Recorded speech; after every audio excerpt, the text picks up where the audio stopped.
there's these concepts of distributed networking, and we might commonly reference those philosophies as blockchain, but to extend the definition of that, really it comes down to a network that might back a certification. I mentioned the term issuer.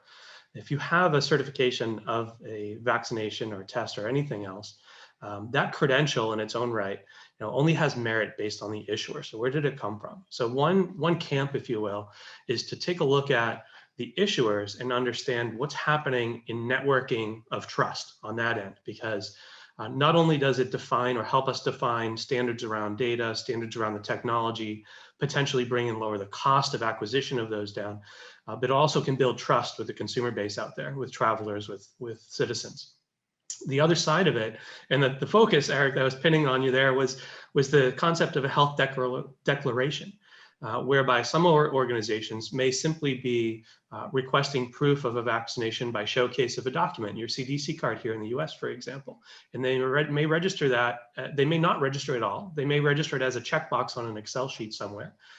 They may choose to or desire to take photos and store that as part of a record, right? And so there is sort of this gamut of understanding the differences in terms of the applications themselves when it comes to what people are referencing as a passport and unpacking that to the different types of solutions that are out there. When it comes to the network side of it, the Clear, for example, speaking about travel, Clear is rolling out with theirs. There's Green Pass, Common Pass, Verify, Dayon. There's hundreds of solutions now that are in this space, if not thousands. And keeping up with it has been somewhat of a challenge.